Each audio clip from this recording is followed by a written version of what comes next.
인바디가 이제 올해 29년, 내년에 30년이 된 회사인데 30년 정도 사업을 하고 난 다음에 생각은 30년은 너무 부족하다. 너무 부족하다 이렇게 생각하고 정말로 이 사업을 잘하면 한 10년마다 매출액에 공을 한 개씩 더 붙일 수 있을 거예요. 저희가 이제 몇 천억 정도의 매출을 한다 그러면 10년을 잘하면 몇 조 원 정도를 하고 10년을 더 잘하면 몇십조 원 정도를 잘할 수 있다.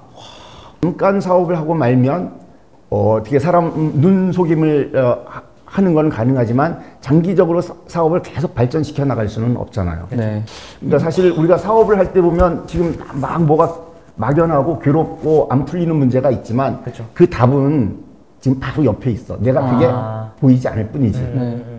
아직 고민이 거기까지 미치지 못해서 그런 거 아닐까요? 오늘은 인바디 차기철 회장님을 모셨는데요. 많은 사람들이 인바디라는 이름은 다 알겠지만 인바디가 한국 회사인지도 모르는 분들이 많을 거고 30년 된 회사인지도 모르는 분들이 많을 거라고 생각을 해요. 그래서 오늘 이야기가 더 값질 거라고 생각하는데 회장님께서 간단하게 소개 말씀해 주시면 감사하겠습니다. 예, 인바디 차기철 회장입니다. 저 오랫동안 그 젊은 친구들 창업하는 거 많이 도와주려고 그랬고 또 멘토 역할 많이 하려고 그랬는데 오늘도 이제 그런 활동의 일환으로 많은 창업을 원하시는 이제 젊은이들을 위해서 제가 가진 경험담 이렇게 전해드리려고 나왔습니다. 연세대 기계 나오시고 카이스트 석사, 박사 유타대에서 하시고 하버드에서 포스닥터까지 하셨잖아요. 이 글로 봤을 때는 정말 되게 하나하나가 탁탁탁 와닿는 그런 것들인데 그 사이에 숨어있던 고민들이 정말 많다고 들었거든요. 그런 것들에 대해서 한번 얘기해 주실 수 있을까요? 글쎄요, 그 대학교 들어가서 이제 1학년 때는 뒷담 많이 놀았고 한 2학년, 3학년이 되면서 이제 고민이 설설 됐어요. 나 뭐 해야지 되는 사람이지? 뭐 할까? 내가 뭐 잘하지? 뭐 그런 생각도 많이 했고 기계과를 들어갔는데 기계과가 내가 생각했던 기계과하고는 굉장히 달라서 뭐 만들고 이러는 게 아니고 맨 수학 문제 풀어야지 되는 거고 그래서 이제 난 뭘 해야지 되나 이런 생각을 했는데 아무리 고민을 해도 이렇게 뭐 구체적으로 이렇게 잡히는 게 없더라고요. 어떻게 해야지 되는 건지. 그러면서 막연히 그런 생각을 했어요. 야, 뭘 만들어야 되는 거 아닌가? 그런데 뭘 만들어? 어디서부터? 어떻게 시작해? 대학원 때도 그런 때가 많이 있었어요. 나 뭐 해야 되지? 그 대학원도 그렇고 그것도 별 생각이 없으니까 또 유학을 가서 가게 되었고 친구들이 다 가니까 또 가게 되었고 그렇게 이제 뭐 대학원 가고 박사과정 가고 그러면서도 마음 한구석으로는 계속 내가 뭐 하고 싶은데 이런 생각은 계속 가지고 있었던 것 같아요. 그러다가 이제 박사학위 거의 끝날 때쯤에 돼가지고 야, 난 정말 뭐 해야 되는 거지? 그리고 나는 이렇게 오랫동안 생각을 했는데 내가 할 수 있는 일이 뭐가 이게 잡히지가 않는 거예요. 그래서 어느 날 1980년 말 정도 제가 접할 수 있는 그런 새로운 그 기술이라든가 것들은 다 이제 새로운 논문 같은 걸 보는 것밖에는 없기 때문에 도서관에 가서 이제 논문들을 이렇게 막 뒤져봤어요. 뭐 어떤 것들이 있나. 많은 논문들은 내가 이해가 안 되는 것이 많이 있었고 어떤 거는 너무 거창한 것 같고 그러다가 어느 날 이렇게 하나의 논문을 봤는데 인체에다가 미세한 전류를 흘려보내 가지고 인체 내에 있는 근육의 양, 지방의 양, 물의 양 이런 것들을 측정할 수 있다. 이게 이제 체성분 분석, 전기적으로 체성분 분석하는 기술에 대한 그런 논문이었는데 이해가 충분히 잘 되더라고요. 그거 재밌을 것 같고 조금 몇 편 더 읽어보고 난 다음에 조금 아이디어도 낼 수 있을 것 같고 그랬었어요.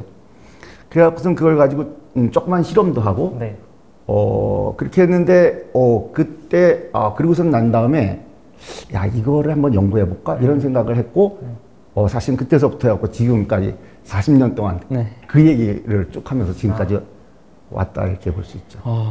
근데 그 논문에 나온 기술이 당시 주류 기술은 아니었던 걸로 알고 있어요. 맞아요. 근데 그럼에도 불구하고 그거에 딱 꽂히셨고 확신을 가지시게 된 이유는 무엇이었을까요? 글쎄요. 그거는 그때 당시에 그 체성분 분석이라고 하는 거는 구멍가게 같은 데서 이렇게 실험용 장비로 만드는 회사들이 몇 개가 있었고 산업이라고 그럴 것도 없었는데 그 원래 체성분 분석이라고 하는 그 영역이 사실 학문적으로는 굉장히 역사가 굉장히 깊어요. 인체가 뭘로 구성되어 있냐, 거기에 근육량이 얼만큼 있고 뼈가 얼만큼 있고 물이 얼만큼 있고 이런 걸 측정하는 아주 고전적인 거라고도 볼 수 있고 어떻게 보면 굉장히 근본적인 질문일 수도 있는데 딱히 방법이 없었던 거죠. 딱히 방법이 없었다고도 할 수 있고 방법이 무수히 많이 있었다고도 볼 수 있어요. 네. 그래서 사람을 물에다가 이렇게 집어넣어 가지고 그 물에서의 무게 같은 걸 재서 언더워터 웨잉이라고 그러는데 그런 방법으로 지방의 양을 측정하는 방법도 있고 우리가 아실지 모르겠는데 이렇게 꼬집어 가지고 네. 이 두께를 이렇게 재 가지고 이런 거를 이제 스킨폴드라고 부르는데 이렇게 집어 가지고서 이 두께를 보고 피하 지방량이 얼마큼이다 이렇게 측정하는 방법도 있고 무수히 많은 방법이 있었는데 정말로 정확하고 쉽게 사용할 수 있는 방법이 계속 요구되고 있었다. 이렇게도 볼 수 있죠. 그래서 이제 그 논문을 본 다음에 조금 실험도 하고 아이디어도 내고 또 실험 결과를 보고 또 다른 생각도 하고 그러다가 야, 요거를 조금 더 연구해보자. 이렇게 해서 하버드 의대에 있는 윌모 교수님한테 이제 편지를 썼어요. 그분은 의대의 외과 의사시고 영양학자이고 환자들이 이제 이 체성분에 관심이 많은 이유는 환자들을 이제 수술을 하고 난 다음에 이 환자가 죽느냐 사느냐는 이 사람이 이 환자가 가지고 있는 근육량하고 매우 깊은 관련이 있어요. 그러니까 그 근육량이라는 게 면역력하고도 관련이 있는 거거든요. 그래서 근육이 많으면 살아날 가능성이 굉장히 높아요. 우리 코로나가 왔을 때도 살아남는 이제 노인들 많이 돌아가셨는데 살아남는 분들은 근육량이 많고 돌아가신 분들은 근육량이 부족하다 이런 연구들도 많이 있어요. 그래서 이제 그분이 그런 바디 컴포지션에 관심이 많이 있었기 때문에 제가 이제 이 바디 컴포지션 기술에 대해서 제 의견을 막 이렇게 써가지고 이랬더니 그 교수님이 와서 같이 연구하자 이렇게 해갖고 그 의대에 갔는데 거기에는 이제 한 수십 명의 레지던트 의사들하고 또 영양학 박사를 받은 사람들도 꽤 한 10대 명 있었고 저는 이제 엔지니어로 이제 거기를 간 거죠. 엔지니어로 가서 바디 컴포지션에 대한 연구를 하고 그렇게 되었죠. 예. 그 당시 연구를 하실 때도 어떤 하드웨어적으로 접근을 하려고 하셨던 건가요? 아니요. 어떻게 보면요. 하드웨어는 저는 만들 줄 몰라요. 이게 전자기계거든요. 그리고 저는 기계과 베이스고 그래서 사실은 그 기계 자체를 만들 줄은 모르는데 원리는 다 이해를 하고 있었고 어떻게 측정이 될 수 있는가의 원리랄까 어떻게 하면 정확히 측정할 수 있는가 어떤 방법론 아니면 알고리즘 이런 것들을 연구했다고 볼 수 있겠어요. 그러면 더 궁금해지는 게 결국은 돌아오셔서 창업 시작하셔서 만드셨잖아요. 하드웨어를. 네, 맞아요. 근데 그 전에 했던 연구와 혹은 논문적인 부분, 알고리즘적인 부분과 실제로 이걸 제품화하는 것에는 간극이 저는 굉장히 크다고 맞아요. 생각을 하거든요. 당시에 그런 것들을 어떤 대하는 자세는 어떠셨어요? 하버드 의대에서 이제 포스닥을 하고 있다가 이제 2년 원래 계약으로 갔는데 2년도 다 됐고 또 그때 이제 그 선생님이 되게 이제 갑자기 심장마비가 오셔가지고 아프셨고 그래서 이제 빠르게 그 랩을 이렇게 좀 정돈하는 그런 일이 있었고 저는 이제 외국이니까 이제 제일 먼저 빨리 이게 뭐 정리가 돼야지 되는 그런 입장이었고 그래서 이제 한국에 이렇게 왔는데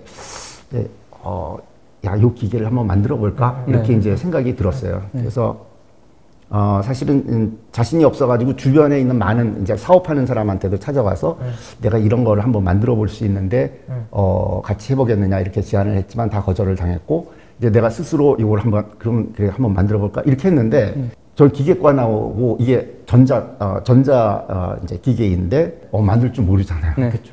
그리고 그런 걸 만들어 본 사람도 없고. 그렇죠. 그래가지고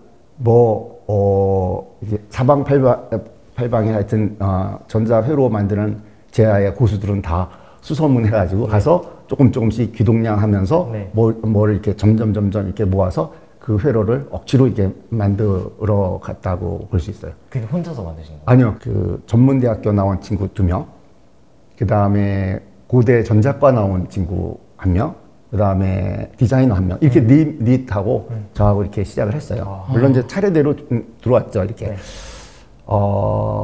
그래서 이제 이런 것들을 막 해서 알아서 이 친구한테 그걸 구현시켜보고 네. 또 그래서 막 맥히니까 또 가서 또 알아봐고 또 이렇게 해서 이렇게 그래서 조금씩 이 회로를 완성해 갔다 이렇게 볼 수 있어요. 네.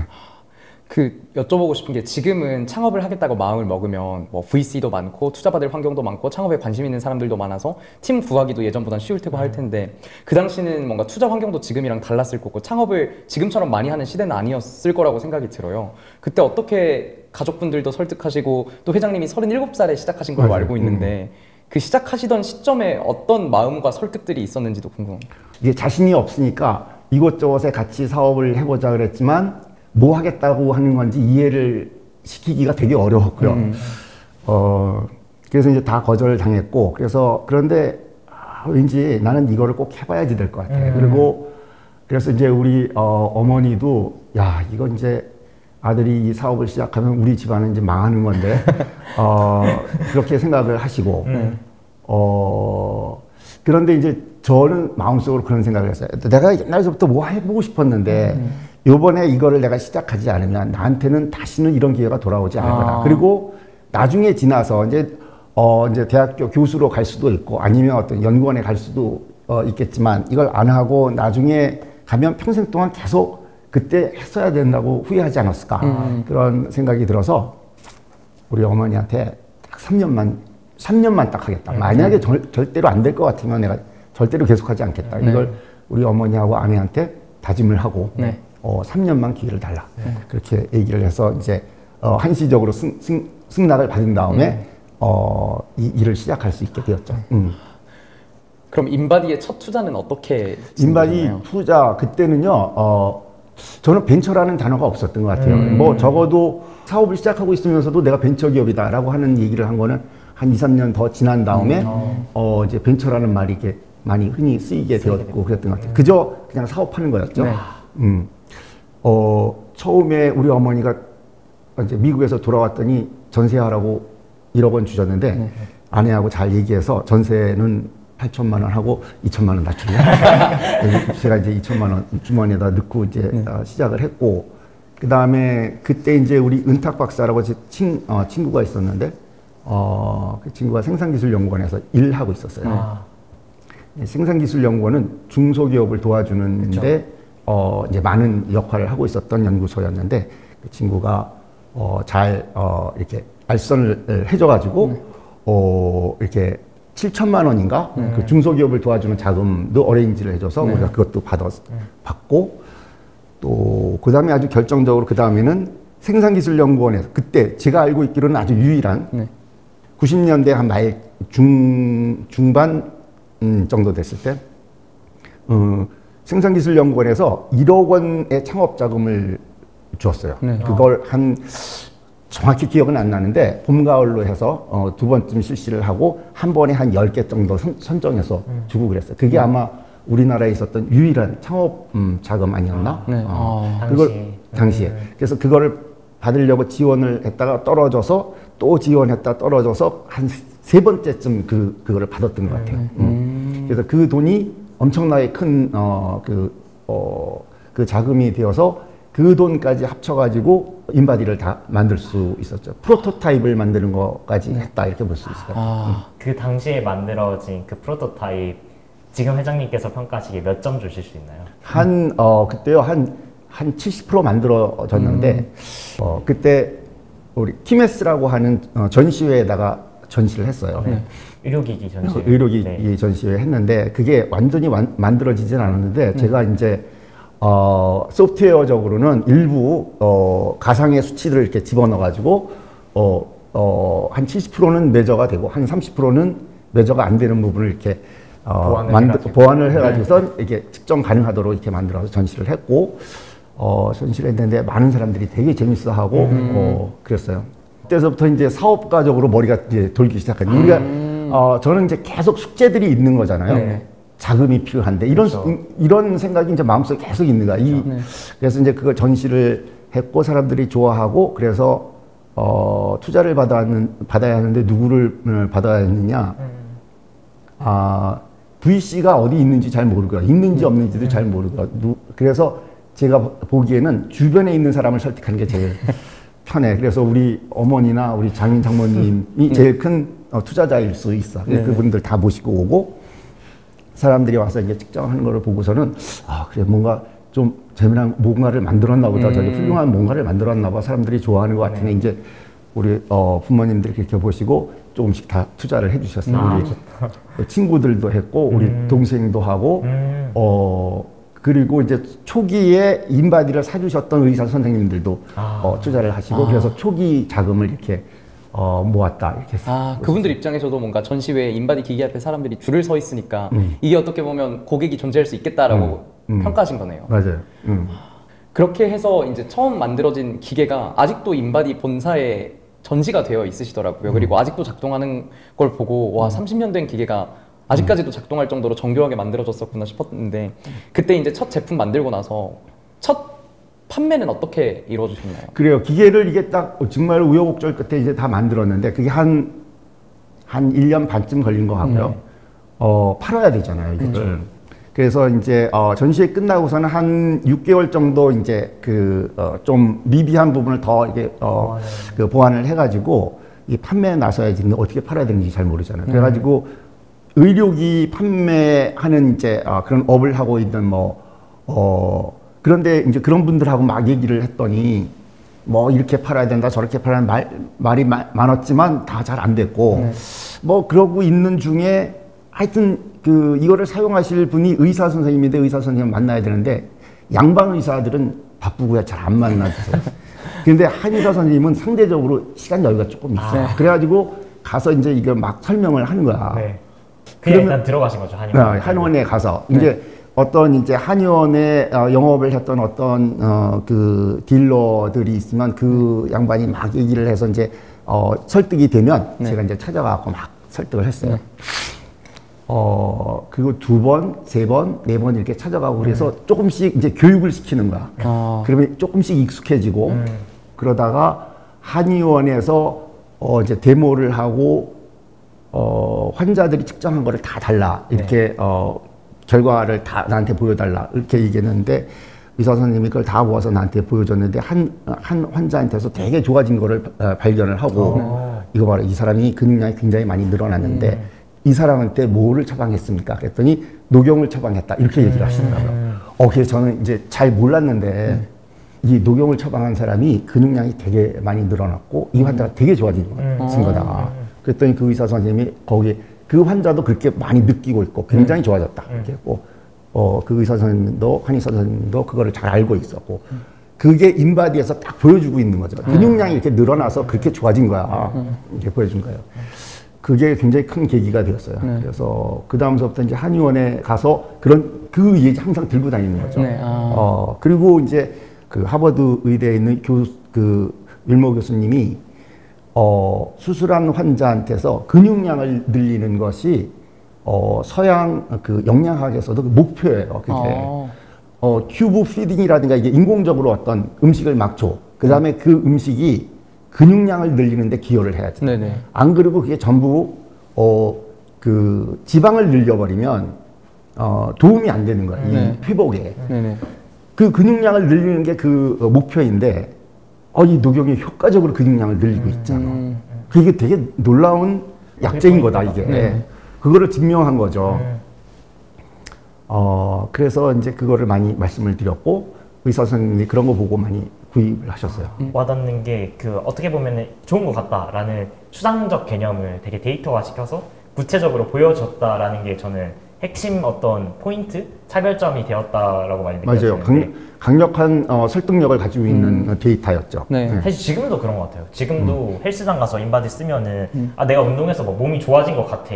가 데이터로 나오니까 이게 그걸 계속 사용하게 되는 핵심 요인이 되는 거거든요. 소비자로서도. 맞아요. 처음에 인바디를 이렇게 만들어 놓고 보다 더 정밀하다고 생각하는 거를 덱사라는 기계가 있어요. 덱사는 사람을 이렇게 눕혀놓고 엑스레이로 이제 전신을 스캔해 가지고선 근육량이 얼만큼이다, 지방량이 얼만큼이다 이렇게 측정해 주는 장비인데 그거를 이제 골드 스탠다드, 더 이제 스탠다드라고 보고 있어요. 그거하고 비교해서 인바디가 한 98% 내지 99% 정도의 그 수치가 일치를 해요. 그러니까 되게 정밀하다. 이게 네. 그런 논문들을 내고 그런 논문들이 많이 나왔음에도 불구하고 의사 선생님이든 일반인이든 잘 안 믿어.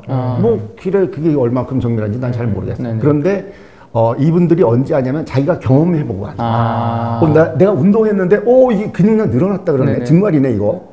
그 다음에 내 운동 요새 좀 안 하고 그랬더니 지방량이 늘어났네. 이거를 이제 많은 사람들이 자기가 실제로 겪으면서 확인하기 시작했고 그래서 인바디가 되게 정밀하구나 이런 것들이 점점 퍼져 나갔어요. 물론 10,000편도 넘는 논문이 있을 거예요. 그렇지만 사람들이 이게 정밀하다고 느끼는 건 자기가 그쵸. 발견하고 이거 되게 정밀한데 이렇게 느끼게 되는 것 같아요. 저도 항상 약간 궁금했던 지점이 약간 그 포인트 있었거든요. 왜냐면은 내가 이걸 측정했어. 근데 이게 진짜야?에 대한 사실 그 정보의 격차가 있잖아요. 사실 사람들은. 근데 그거를 본인이 느끼게 함으로써 해결했다라는 게 되게 인상 깊은 것 같습니다. 이게 요즘은 좋은 기술이 나오면 금세 따라서 만드는 회사들이 막 등장해서 스타트업들끼리도 막 소송하고 우리가 먼저네 누가 먼저네 막 이런 게 너무 많아졌는데 그 시기에도 인바디의 이 좋은 기술을 따라 만들려고 하는 경쟁사들이 이제 나타났을 것 같아요. 맞아요. 그게 어떻게 보면 사업의 첫 위기였을 수도 있을 것 같은데. 저희가 이제 그 기계를 만들고 한 4년쯤 회사를 만들고 한 4년쯤 후에 코스닥에 등록을 했고 네. 주변에서 본 사람들이 저게 사업이 되나 보다 이렇게 다 생각을 했고 얼마 안 있어가지고 경쟁사가 한 7, 8개 정도가 만들어졌어요. 그 중에 이제 한 경쟁사는 혈압계를 만들고 있는 회사였는데 그 회사는 이제 혈압계를 오랫동안 만들고 있었고 국내에서 그 자동 혈압계는 대부분 그 회사가 만들었기 때문에 제조 기술도 있고 판매망도 있고 사업의 능력도 있는 회사가 이제 카피를 한 거죠. 같이 이제 시장에서 부딪혀 싸우다 보니까 이제 기술적으로 이렇게 막 소송도 걸고 그게 이제 사업의 일환이에요. 이게 소송이 걸렸다는 얘기는 뭔가 사업이 쓸만한 사업을 하고 있다는 거예요. 맞아요. 안 되는 사업을 가지고 누가 싸우겠어요. 돈이 될 것 같은 사업이니까 이제 소송이 붙고 그랬는데 저는 되게 순진한 그냥 엔지니어, 박사 공부만 하다 이거 만들었는데 무서웠을 것 같아요. 그렇죠. 당연히 무섭죠. 당연히 무섭고 그 스트레스가 말도 못해요. 그런데 이제 예를 들면 명예훼손, 영업방해, 뭐 이런 걸로 소송을 3개를 당했어요. 그다음에 그 허위 문서, 허위 사실 뭐 이런 걸로 해서 이제 이쪽에서 소송을 걸어왔는데. 우리가 영업 활동을 하다 보면 그 많은 사람들이 돌아다니면서 이 얘기하고 저 얘기도 하고 여러 가지 문서도 있고 그런데 이거 닦고 틀이 잡아갖고 이게 명예훼손이야. 뭐 이렇게 이제 그 소송을 걸면 그거를 경찰이나 이런 데서는 그거를 불러서 이렇게 다 이게 처리를 해야지 되는 거야. 근데 그렇게 해서 계속 다 이게 끌려다니니까 스트레스가 말도 못해 생기더라고요. 그래서 이게 사업은 내가 할 수 있는 건 아닌가 그런 생각이 많이 들었어. 이거는 정말 나는 이 만드는 것까지는 엔지니어가 하는데 정말 사업은 정말 사업가가 해야지 되나 보다. 그래서 이제 많이 실망도 많이 하고 그러기도 하고 한 2, 3년 정도 그 소송을 하면서 싸우다가 어느 날 아침에 회사에 나와서 곰곰이 생각을 해봤더니 이런 생각이 딱 들더라고요. 그쪽 회사의 사장이 어려울 것 같으냐? 내가 더 어려운 것 같으냐? 그쪽 회사 사장이 훨씬 더 어려울 걸? 왜냐하면 우리는 기계를 훨씬 더 비싸게 팔고 있고, 그리고 우리는 훨씬 더 떳떳하고, 그런데 그리고 그 회사도 속에 들어가 보면 되게 어렵고, 우리도 지금 해결해야 될 문제 많이 있지만 그쪽도 마찬가지일 거다. 그리고 어려운 걸로 따지면 어쩌면 내가 그쪽이 훨씬 더 어렵지. 이런 생각이 들면서, 그럼 정신 차리고 잘하는, 이거 지금 싸움하고 있는데 왜 이렇게, 그 연약한 생각을 하고 있을까? 부력이 많다 그러지만, 뭐 그 부력이 많은 거 하고, 뭐 그게 무슨 상관이야. 우리는 기술이 더 좋은데. 그렇죠? 뭐 이런 생각도 하고 그러면서 그때서부터 정신 차려서 사업을 해야지. 이런 생각을 했는데요. 그게 굉장히 간단한 생각이고, 뭐 보잘것없는 생각일지 모르지만 이제 그런 환경에 오랫동안 찌들었던 저한테는 엄청난 충격. 야, 맞아, 이거지. 그러면서 용기를 내서 이제 사업을 하게 됐어요. 그때 이제 사업가가 좀 된 거죠. 네. 어떻게 보면 그런 소송을 하면서도 엄청나게 많이 단련되었다. 네. 그러니까 그래서 이제 경찰에서 오라고 그러고 검찰에서 오라고 하는 게 그때 이후로는 그때 이후로 가본 적은 없는데 지금은 오라 그러면 그렇게 무서워할 것 같지 않아요.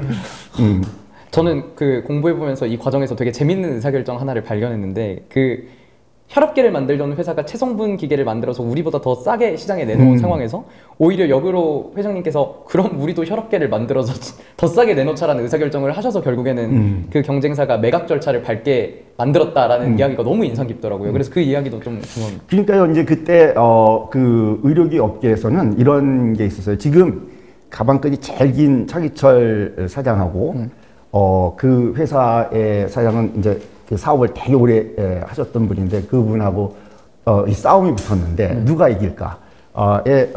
그 주변에 있었던 사람들 그 게임을 되게 재밌게 당사자는 속이 타더라고요. 보고 있었어요. 근데 이제 야, 그래 이게 게임이야. 이거 열심히 잘해야지. 이런 생각을 하면서 어떻게 잘할까 중에 하나 생각했던 게 야, 빨리 해외에 나가서 우리가 국내에서 이렇게 치고받고 싸우지 말고 해외 시장을 개척하는 걸 좀 더 빨리 적극적으로 해야지 되겠다.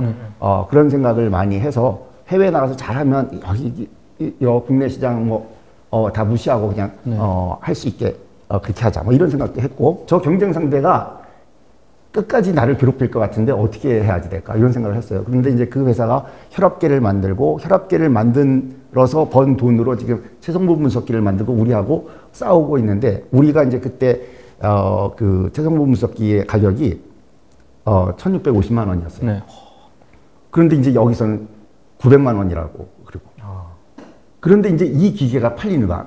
제가 보기에는 이 기계 좀 엉터리였거든요. 네. 그래도 가격이 싸면은 팔리는 거야. 우리도 그럼 900만 원짜리 만들어. 그래서 900만 원짜리 만들었더니 우리는 700만 원이야. 700만 원짜리 만들면 우리는 500만 원이야. 이렇게 계속 하는데 그러면서 이게 팔리는 거예요. 네. 아, 이게 저가 제품이 여기서 팔리는구나. 거기서 기회를 발견하죠. 그래서 우리 혈압계 원리 알고 있어. 네. 그래서 혈압계를 만들었어요. 우리가 좀 부족하더라도 우리가 좀 싸게 팔면 되지. 네. 그리고 조금 싸게 팔면 그게 펀치가 될 거야. 그런데 그 회사가 180만 원 정도 그 기계를 팔고 있었는데 우리가 혈압계를 만들어서 120만 원에 시장에 딱 내놨어요. 첫 해에 시장의 한 30%를 우리가 먹었어. 와. 그 다음에 두 번째 해에 50% 우리가 시장을 가지고 왔어요. 근데 그거는 굉장히 그때 그 혈압계를 이렇게 만들면요, 식약처에서 나와서 이게 딱지 같은 걸 이렇게 줘도 몇 대 생산, 기계마다. 그렇기 때문에 정확히 몇 대 생산하는지 다 알고 있어요. 그렇기 때문에 데이터가 굉장히 정확해요. 우리 50% 시장 점유를 했고, 세 번째 해에는 60%쯤 됐을 때 그 회사가 혈압계를 180만 원에서부터 130만 원으로 좀 내렸어요. 그러니까 50만 원의 순이익을 딱 이제 줄인 거니까 이제 이익이 잘 안 남는 거예요. 네. 그렇죠. 그래서 저는 그렇게 생각해서 저 회사가 이제 더 어려워질 거다. 아마 그렇게 생각을 했어요. 정말로 어려워졌고 네. 뭐 그 후에는 이제 뭐 시간에 좀 걸려가지고 회사를 이제 매각하게도 되었고 뭐 이렇게 되었죠. 저는 사업 한 번도 안 해보고 그랬지만 네. 그냥 벌어진 일들을 잘 생각하고 그 중에 전략을 세워가지고 공격을 했더니 또 그게 먹히고 이게 되게 재밌더라고요. 이게 어떤 멘토에게 배운 것도 아니고 책에서 보신 것도 아니고 맞아요. 회장님이 문제 해결을 고민하시면서 나온 방법인 거예요. 맞아요. 고민을 엄청나게 많이 했더니 방법들이 나왔던 거라고 생각이 돼요. 사실은 그런 생각은 쉽게도 할 수, 뭐 이렇게 얘기를 하면 뭐 쉽게 그렇게 그쵸. 생각할 수 있지만 그쵸. 그 경찰서에 수십 번 끌려가지 않고서는 그 생각이 안 나는 거야. 네. 그러다가 그냥 어떤 하루 아침에 했던 그 생각, 이거 별거 아니다. 제가 더 힘들다. 그 생각이 이 방향성을 만든 거예요. 맞아요. 그때서부터 생각이 이게 하나씩 뭔가 풀리기 시작했던 거 아닐까 싶어요. 되게 약간 주변 창업자들도 그렇고 심지어 저희조차도 뭔가 어떤 문제를 해결해야 될 때 충분히 길게 고민하기보다는 책을 찾거나 뭐 유튜브에서 뭐 선배 창업자들의 영상을 찾거나 누군가에 가서 물어보거나 하는데 회장님께서 예전에 해주셨던 얘기 중에 요즘은 다들 요령을 찾으려고 하는 것 같은데 사업에 사실 정도를 걷는 게 되게 중요하다라는 얘기를 많이 해주셨던 걸로 기억이 나요. 그래서 어쩌면 이것도 비슷한 그 맥락일 수 있겠네요. 사업을 이렇게 이제 오래 하려고 그러면요. 어떤 일들이 계속 반복적으로 일어나거든요. 그런데 어떤 문제를 요령으로 풀면 그 문제는 끝까지 풀 때까지 계속 문제가 돼. 임시 방편으로 이게 문제를 봉합할 수가 없고요. 그래서 지름길은 우리가 맞닥뜨린 어려운 거를 정면으로 극복하는 거야. 그러면 극복하면 그 문제는 이제 여러 개 해결해야지 될 문제 중에서 한 개는 극복한 거야. 또 두 번째 있으면 두 번째도 극복을 해야지 돼. 그러면 점점 안정적으로 되고 조금 더 자리를 잡게 되는데, 이 문제들을 다 임시 방편적으로 밀어두고 요령으로 해결을 하면 그런 문제들은 끊임없이 계속 사업에 존재하기 때문에 사업이 굉장히 복잡해지고 계속 그 어려움을 벗어나지 못하는 거죠. 저는 그렇게 봤어요. 어려운 문제들이 있으면 극복해라. 그 문제를 완전히 내 사업에서 변수로 남겨놓지 말고 제거하기 위해서 노력을 했고, 그래야지 나중에 더 큰 일들을 할 수가 있게 되잖아요. 이 문제들이 계속 발목을 붙잡고 있으면 안 되잖아요.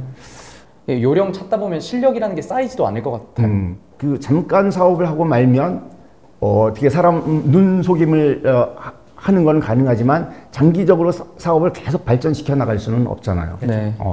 그러니까 그렇게 하기 위해서는 되게 견고한 다짐을 이렇게 하면서 가야지 된다라고 생각하고, 근본적으로 해결하지 않으면 다음에 계속 그런 문제는 계속 발생을 하거든.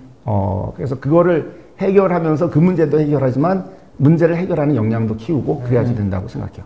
여기서 좀 여쭤보고 싶은 게, 회장님께서 그 오래 하기 위해서라는 말을 몇 번 사용해 주셨는데, 요즘 또 어떤 창업하려는 분들은 나 이거 5, 6년 안에 엑시트해야지 라는 짧게 생각하는 경우도 있고, 대부분 어떤 사업의 끝을 길게 혹은 평생으로 생각하고 하는 경우가 많지는 않은 것 같아요. 근데 회장님께서는 지금도 인바디가 30년이 되셨지만 계속 하고 계시고, 처음에 인바디 만드실 때부터 이걸 오래 해야겠다라는 생각으로 만드셨었나요? 요즘에 이제 한 5년쯤 하고 엑시트하고 처음부터 계획을 그렇게 짜고 있는 사람들도 그러면서 이제 사업을 하는 경우도 많이 있는데, 저하고는 저는 그런 개념을 배워본 적이 없었던 것 같아요. 처음에 제가 사업을 할 때는 뭐 엑시트한다 이런 거를 미리 생각하면서 사업을 하고 그러지는 않았던 것 같아요. 저는 지금도 인바디가 되게 영속하는 회사가 되었으면 좋겠다 이런 생각을 하면서, 어떻게 하면 그렇게 할 수 있을까? 중요한 목표 중에 하나는 이 회사를 어떻게 만들어 놓으면 되게 오래 영속하는 회사가 될 수 있을까가 제가 고민하고 있는 것 중에 큰 주제 중에 하나죠. 영속하는 회사를 만들고 싶으신 이유는 뭔가요? 글쎄요, 잘 모르겠어요. 그런데 하여튼 유럽이나 또에 보면은 오래된 500년 된 회사, 이런 회사들이 있잖아요. 그런 회사가 됐으면 좋겠다 이런 생각 하고 있고요. 그 다음에 인바디가 이제 올해 29년, 내년에 30년이 된 회사인데, 30년 정도 사업을 하고 난 다음에 생각은 30년은 너무 부족하다. 너무 부족하다 이렇게 생각하고, 정말로 이 사업을 잘하면 한 10년마다 매출액에 공을 한 개씩 더 붙일 수 있을 거예요. 저희가 이제 몇 천억 정도의 매출을 한다 그러면 10년을 잘하면 몇 조 원 정도를 하고, 10년을 더 잘하면 몇십조 원 정도를 잘할 수 있다. 그럴 수 있을 것 같더라고요. 그러면 30년으로 할 수 있는 사업은 인바디가 되게 잘하는 건 아니지만 인바디 정도, 그보다 조금 더 잘하는 정도, 그보다 좀 못하는 정도이지만 10년 더 하고 20년 더 해서 거기다 공을 하나씩 더 붙여나가면 굉장히 훌륭한 기업이 되지 않겠냐 그렇게 생각해요. 이건 다시 돌아가는 얘기이기도 한데, 지금 이제 29년, 30년 얘기를 해주셨지만, 사실 사업 2년 후에 IMF가 찾아왔었잖아요. 그때 그리고 대한민국의 분기점이라고 할 수 있을 정도로 많은 사람들이 힘들어지고 회사들이 다 망했는데, 2년 만에 IMF가 왔음에도 지금 29년 동안 살아계신? 그게 너무 궁금해서 그 시기에 어떠셨는지. 우리 기계를 조금 팔아볼까 그랬는데 IMF라고 그러더라고요. 이게 뭐냐. 근데 우리나라가 망했다 이렇게 얘기를 하더라고요. 그래서 그럼 우리는 어떻게 해야지 되는데, 잘 몰랐지만 하여튼 우리는 잃어버릴 건 없었어. 우리가 가지고 있는 게 아무것도 없으니까. 이게 기존에 무슨 매출을 되게 많이 하고 이런 회사들한테 이제 충격이 많이 왔겠지만, 우리 매출 거의 제로인데 더 내려갈 것도 없고, 이게 큰일인가 보다. 우리는 어떻게 살아남아야 될까. 그래가지고 그때 제가 결정한 것 중에 하나는 일본의 야마토라는 회사가 있었는데, 그 회사가 우리한테 기술 이전을 해달라 이런 요구를 해왔어요. 아. 근데 기술을 전수해준다 이거 난 절대 생각을 안 하고 있었는데 그때는 어차피 우리가 죽을지 모르니까 버텨야지 된다. 그래서 우리가 20억 원을 받고 또 기술 이전료를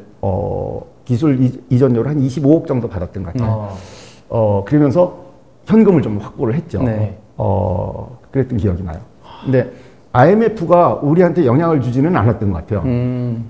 그 후에도 뭐 금융위기도 오고 위기는 있었는데 인바디는 그런 거에 별로 영향을 안 받고 그냥 우리가 얼마큼 잘했느냐에 따라서 그냥 영향을 받으면서 계속 이렇게 커왔고 한 지난 30년 동안 매출액이 제로에서부터 계속 쭉 이렇게 커왔던 것 같아요. 결국에 우리가 할 거 잘하고 우리가 해야 될 거 집중하면 맞아요. 외부 환경이 어떻든 올라간다. 맞아요. 네. 그게 훨씬 더 중요한 거고 네. 외부의 문제는 그렇게 중요한 문제 아닌 것 같아요. 스타트업은 더욱더 그런 것 같아요. 큰 회사 같으면 네. 외부 환경을 많이 받을 수 있겠지만 뭐 아무것도 없는 회사가 뭐 외부 지금 내부에서 어떻게 하느냐가 문제이지. 네. 내가 바꿀 수 있는 걸 바꾸다 보면 해결이 되는 것들이라고 생각하는 게 맞겠네요. 맞아요. 인바디가 또 뭐 외부 환경의 영향이 크지 않았을 수 있었던 이유 중에 또 하나는 한국 회사임에도 되게 일찍부터 글로벌 해외 지사를 만들고 해외 맞아요. 진출을 하셨잖아요. 맞아요. 지금은 매출의 80%가 해외에서 나오는 글로벌 기업인 걸로 알고 있고 거의 점유율도 글로벌에서 지금 최성분 기기에서는 제일 높은 회사가 되신 걸로 알고 있는데 요즘도 많은 회사들이 글로벌 진출을 외치고 스타트업들도 많이 나가려고 하지만 쉽지 않은 것 같아요. 다들 많이 실패하고 어려움 겪고 하는데 인바디는 몇십 개국에 나가 있고 그래서 처음에 그 해외 진출을 어떻게 하셨었는지 첫 해외 진출을 어떠셨는지 얘기도 좀 궁금합니다. 그 인바디를 만들어서 처음에 일본에 제일 먼저 갔고 그 다음에 미국에 갔는데 미국 얘기를 좀 하면 그게 몇 년도였나요?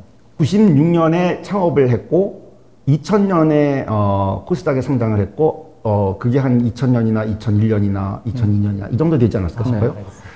기계를 팔려고 미국에 가야지 되는데 막막하죠. 미국에 어떻게 이 기계를 파냐.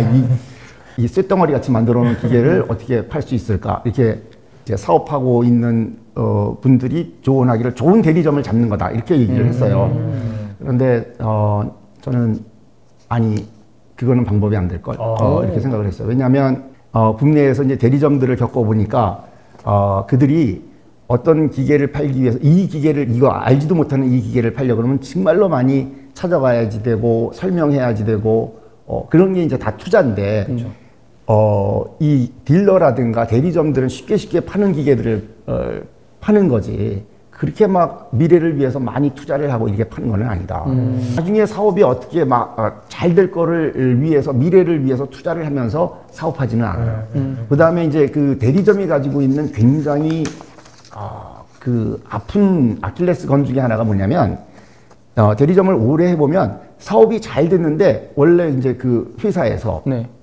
우리가 직접 할래 이런 경험을 당했던 경험을 다 가지고 있어요. 그렇기 때문에 대리점들은 사업을 무지 열심히 하지는 않는 것 같아요. 뭐 하여튼 제 말은 뭐 다는 그 진실은 아니고 제가 느끼기에는 그렇게 느껴져서 미국에 있는 어떤 회사를 찾아갖고 이 기계를 팔아주십시오. 그럴 때 그거를 죽자 사자 목숨 걸고 팔아줄 회사는 없다. 이렇게 저는 생각이 들었고 이건 우리가 직접 해야지 된다. 그리고 어느 정도 됐을 때 그런 회사들한테도 도움을 요청할 수 있을지는 모르지만 적어도 처음에는 우리가 직접 팔아야지 된다. 이렇게 생각을 했어요. 그리고 갔더니 FDA 허가가 있냐고 그러더라고요. 그래서 그런 거 없는데 허가 받아오라 그래서 다시 또 철수해가지고 거기 가갖고 사무실 빌려놓고 차도 사놓고 뭐 이게 다 해놓고 3년 동안 FDA 허가를 받아서 다시 또 갔죠. 그래서 이 기계를 어떻게 팔 거냐. 우리가 이제 한국에서 처음에 팔 때도 굉장히 막막한 거죠. 네. 그런데 이제 한의사 선생님들이 만나 주셔서 한의사 선생님을 찾아갔고 한 10번쯤 만나면요. 이제 인간적으로도 친숙해지고 기계에 대해서도 많이 아시게 되는 거예요. 그리고 자기의 경험하고도 맞춰서 이렇게 얘기를 하시고 그래서 그때 제가 이제 결론을 딱 내렸는데 10번 찍어 안 넘어가는 나무 없다. 이렇게 이제 우리의 영업 방법을 정돈을 했어요. 그래서 이제 미국에 가서 이 사업을 하고 있는데 한 1년 동안은 이것저것을 해봤는데 이게 되게 어려워. 돈 가져간 돈 다 까먹고 그러다가 다시 정돈을 했어. 10번을 만나는 거다. 10번. 그래서 한 의사 선생님을 10번 만나기 위해서 우리가 어떻게 해야지 되느냐. 학회를 가는데 학회가 봄, 가을로 하는 학회가 있어요. 네. 그래서 봄, 가을로 가고 그 선생님들이 또 유사한 학회에 이렇게 오기 때문에 되게 유사한 학회 5개만 정해서 우리가 집중적으로 여기만 가자. 우리 돈이 이렇게 한정적으로 있으니까. 그래서 빨리 의사 선생님을 10번 만나야지 돼. 이렇게 설정을 했어요. 그리고 그렇게 갔더니 처음에 와서는 그래 뭐 그래 두 번째 와서는 그러더니 세 번째는 관심을 되게 많이 보였고 그 세 번째 왔을 때 한 의사 선생님이 이 기계를 사신 분이 있었어요. 산 의사가 이 기계 좋아 이렇게 얘기를 하면 주변에 이제 완전히 파급이 막 영향력이 되게 큰 거예요. 그래서 세 번째 나갔을 때 기계가 설설 팔리기 시작해요. 그 다음에는 3대 팔리고 그 다음에 7대 팔리고 이러면서 이제 점점 이제 학회에 나가서 의사 선생님한테 팔리는 것들이 이제 한번 나가면 이게 막 늘어나기 시작했어요. 지금은 저희가 인바디가 예를 들면 해병대, 뭐 육군 막 이런데 해병대 막 700대 이렇게 계약해서 들어가고 그랬는데 미국의 이제 군부대에다가 이런 제품을 이제 공급한다는 건 상당히 깊이 있는 시장에 그렇죠. 들어가는 거거든요. 내공을 가지고 있지 않으면 군부대에다가 뭘 공급한다는 건 쉽지 않거든요. 데이터에 대한 민감도도 되게 높을 것 같아요. 군인들 중에서도 박사도 있고 영양학자도 있고 그렇거든요. 그분들하고 일하면서 그분들이 인바디에 굉장히 인바디에 되게 좋은 기계다라고 하는 거를 알게 되었고 논문도 많이 썼고 그리고 이제 군부대 전체에 도입하겠다 이렇게 됐어요. 한 10년쯤 걸렸던 것 같아요. 와. 지금 뭐 LA 레이커스도 막 들어갔다고 들었는데. LA 레이커스도 들어가는데 5년 걸렸어요. 근데 LA 레이커스에 들어갔는데 거기에 있었던 그 코치 선생님이 되게 유명하신 분이야. 그리고 미국 사회가 이제 신용이 굉장히 을 되게 중요시 여기잖아요. LA 레이커스에 있는 코치가 이제 코치들 쫙 이게 모이는 학회 같은 데 가고 이 인바디가 되게 좋은 기계다 이렇게 설명을 딱 한번 했더니 지금은 아마 미국 스포츠 구단, 야구, 풋볼, 농구 뭐 이런 구단의 절반 이상은 다 인바디를 쓸 거예요. 그리고 인바디를 굉장히 효과적으로 쓰시는데 어떻게 쓰냐면 그거는 우리도 상상을 잘 못했던 건데 그 LA 레이커스에서는 여기 선수들이 이렇게 있는데 베스트 컨디션을 가지고 있을 때 그 체성분을 딱 알고 있어. 이 사람이 주말이면 밖에 나가서 친구들하고 맥주 먹고 놀다가 이렇게 들어와. 그럼 몸무게가 막 5kg씩 늘어서 들어와. 그러면 원래 체성분에 될 때까지 너무 훈련해.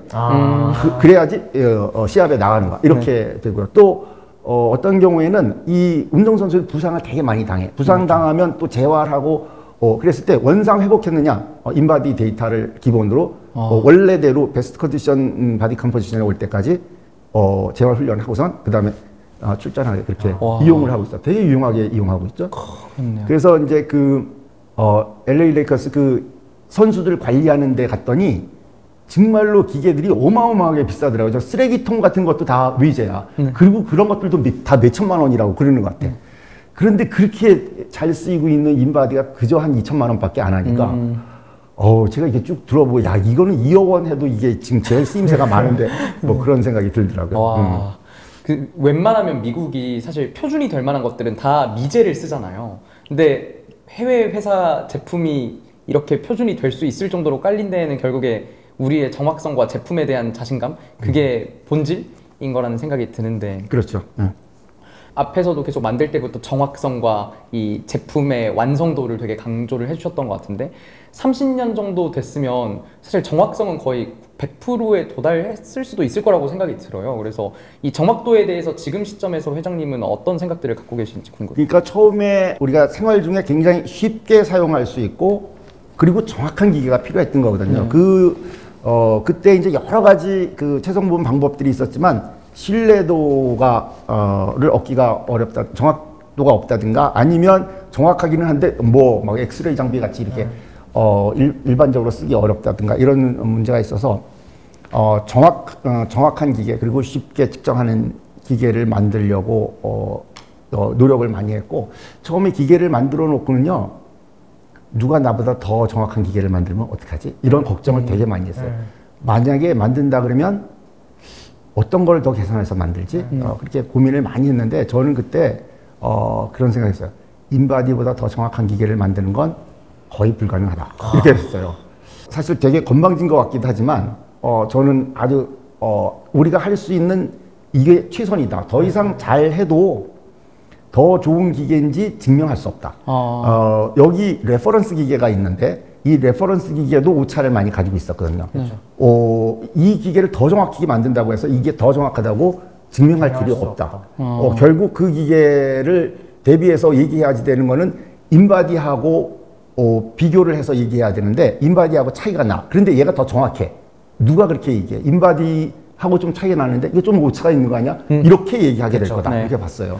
실제로 그래요. 지금 그래서 인바디가 거의 스탠다드가 돼버렸고 지난 30년 동안 우리가 이 기계를 만들어서 이렇게 왔지만 아직 인바디를 능가하는 정밀한 기계라는 얘기는 들어본 적이 없고 그렇게 만들기도 어렵지만 그렇게 만들어도 증명하기 어렵다. 이렇게 생각하고 있어요. 표준이 되었으니까요.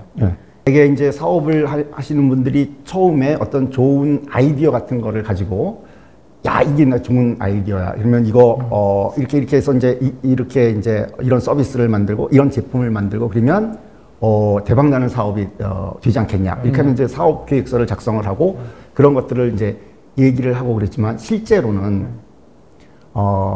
이게 되게 좋은 거라는 걸 설득하는데 그게 쉬운 얘기가 아니거든요. 핸드폰을 만드는데 접히는 거 만들었어. 그래서 이게 히트를 쳤어. 그래서 어떤 사람이 스타트업에서 나 한 번 더 접을 수 있는데 이렇게 만들었다고 쳐봅시다. 그런데 삼성전자가 이걸 접은 걸 만들면요, 이 회사는 이 접는 거 외에 나머지 인프라를 다 가지고 있는 거, 엄청난 판매 레퓨테이션과 삼성이 만들었으면 이렇다라는 것과 뭐 이렇게 해서 이 새로운 변화 이거에 주목해서 이것만 얘기를 하면 나머지들은 다 이미 갖춰져 있는 거거든. 그래서 좋은 아이디어 한 개를 딱 하면 그게 엄청난 큰 사업을 하는데 이 스타트업은요, 요걸 이렇게 딱 더 접으면 그거는 있는데 나머지가 다 없는 거잖아요. 그렇죠. 그런 생각을 잘 안 하고 이게 좋다고만 자꾸만 얘기를 해. 그런데 제가 인바디를 만들어 가지고 이게 정밀한 기계이고 이게 되게 좋은 기계이고 지금도 설득 과정이 있고요. 아직도 많은 사람들은 관심도 없고 알지도 못하고 소비자를 설득해 가지고 어떤 시장을 만들고 인정을 받는다는 게 되게 쉽지 않다.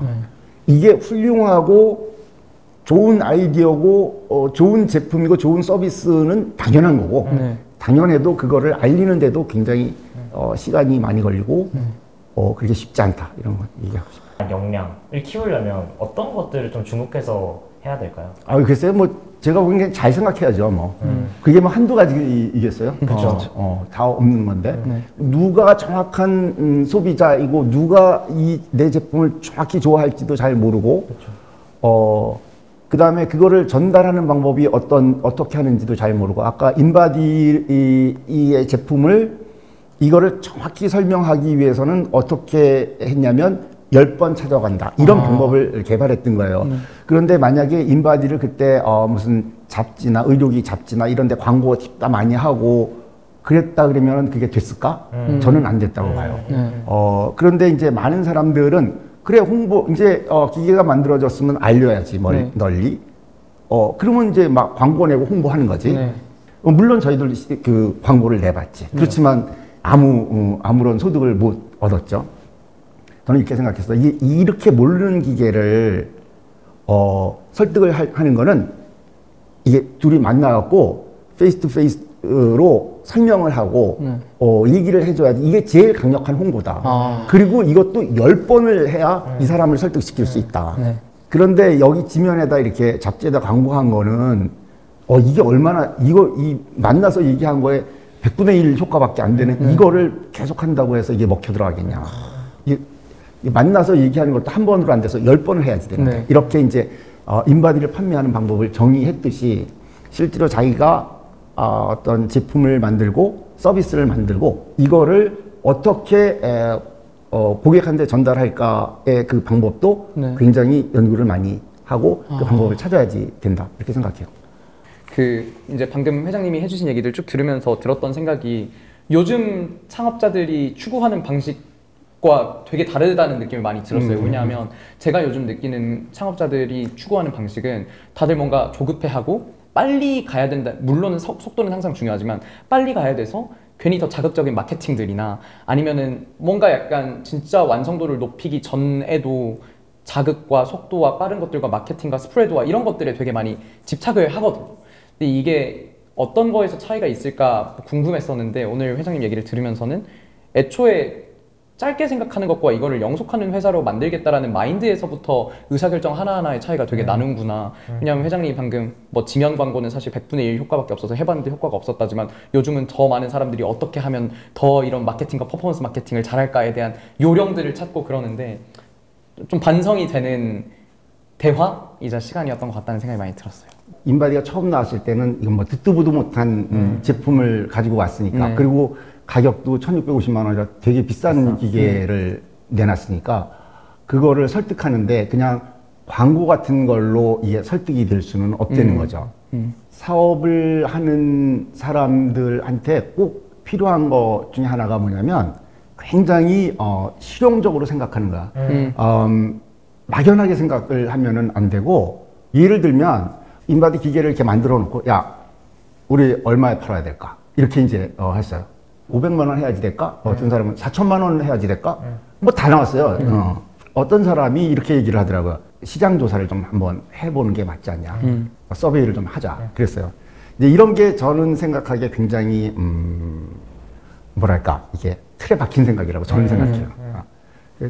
나는 말도 안 되는 소리 이렇게 얘기를 했어요. 지금 이 기계가 무슨 기계인지 설명해서 납득시키는 게 얼마나 어려운 일인데 그 사람이 이 기계를 이해를 한 다음에 이 기계는 얼마 정도 하면 좋겠다 이렇게 해야지 되는데 그걸 길 가는 사람을 붙잡고서 이걸 어떻게 설명을 그쵸.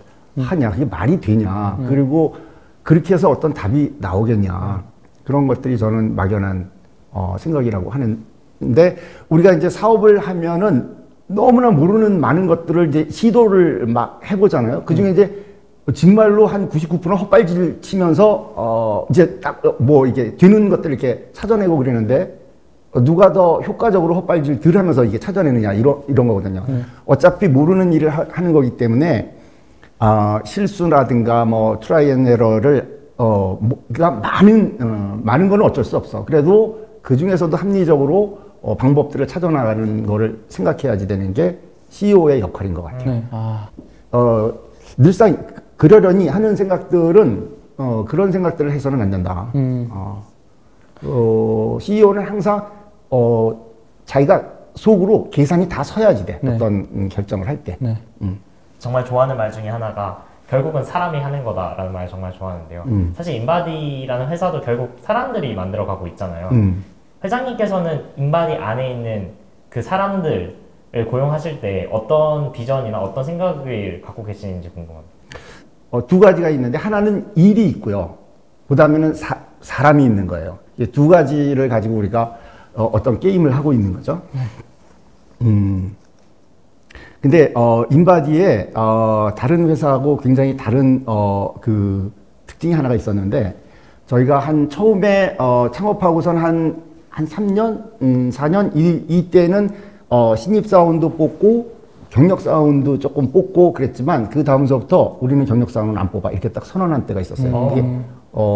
그리고선 한 20년 동안은 신입사원만 뽑았어요. 이력서에 만약에 다른 회사를 근무한 경력이 있으면 무조건 서류에서 다 떨어졌어요. 우리는 완전히 처음으로 오는 사람들만 뽑겠다 이렇게 해서 거의 20년 동안 그렇게 왔어요. 지금도 상당히 그래요. 지금은 이제 이제 대기업에서 임원들이라든가 이런 분들도 조금 모셔오기는 하지만 기본적으로 저희들은 신입사원만 뽑아요. 왜 그런가요? 저희는 최고의 인재를 뽑으려고 그러는 경향이 있는 것 같아요. 그러니까 굉장히 훌륭한 인재라면 다른 데 갔는데 거기서 붙잡아서 여기 돌아다니고 인바디에 올 시간이 없지 않겠냐. 되게 이제 처음에 신입사원은 본인도 그렇고, 회사도 그렇고, 이 사람이 얼마나 똘똘하고, 얼마나 일을 잘하는 사람인지 몰라. 일은 좀 해봐야지 이제 알아. 근데 이제 정말로 잘하는 사람이면 누가 놓아주겠냐. 그러니까 우리는 최고 인재를 원하기 때문에 신입사원 중에 그런 사람들이 있을 가능성이 있지만 일을 해본 사람 중에는 없을 것이다. 이렇게 결론을 내렸어요. 와, 이거 정말. 그거 왜 그렇게 했냐면, 저희가 이제 처음에 연구소도 만들고, 그 다음에 공장도 만들고, 근데 공장 어떻게 운영해야지 돼? 이런 거 잘 모르니까. 그쵸. 저도 이제 사업이라는 거 알지도 못하고, 공장이라는 게 이렇게 생겨가지고 사람들이 모여서 이렇게 조립해서 만들고 뭐 이렇게는 생각할 수 있지만, 해보니까 막 품질 문제도 생기고 복잡한데 누군가가 와서 이거를 좀 잘 이렇게 운영해 줄 사람 없을까? 공장에서 오랫동안 일해본 경력자를 좀 뽑을까? 그래서 대기업에서 정말 적어도 한 10명 정도는 오지 않았을까? 와서 안 될 것 같은데 또 바꾸고 그랬어요. 그때 이제 흔히 나왔던 얘기 중에, 그래서 이제 와가지고 몇 개월 일한 다음에 이제 우리 공장의 문제점이 뭐고, 이거 어떻게 운영했으면 좋겠냐, 이렇게 얘기를 하면 될 만한 얘기를 듣지를 못했어요. 그리고 이제, 왜 이렇게, 뭐가 일이 잘 안 되냐, 그 얘기를 하면 그분들이 흔히 한 얘기 중에 하나가 이 회사에는 시스템이 없어서 이런 얘기를 했어요. 그래서 그래, 맞아. 대기업에서 당신이 일할 때는 시스템이 일한 거지 당신이 일한 게 아니야. 그래서 문제를 던져주고 이 문제를 어떻게 봐야 되고 어떻게 해결해야지 되냐 이렇게 물으면 이 사람들이 이 문제를 해결할 줄을 모른다. 이렇게 결론을 내렸어요. 그래서 대기업에서는 어떤 시스템이라는 게 있고 그 안에서 너의 역할은 여기서부터 여기까지의 일을 이렇게 잘 연결해서 그 다음에 넘겨주는 거야. 그 다음 사람은 여기서부터 이렇게 하는 거고. 이런 업무의 체계를 가지고 있고 그렇게 하는 게 효율적이기도 하고 혹은 어떤 문제를 통째로 다 이해하는 사람이 없게 만드는지도 잘 모르겠고 내가 생각하고 있는 일하고는 좀 매우 달랐어요.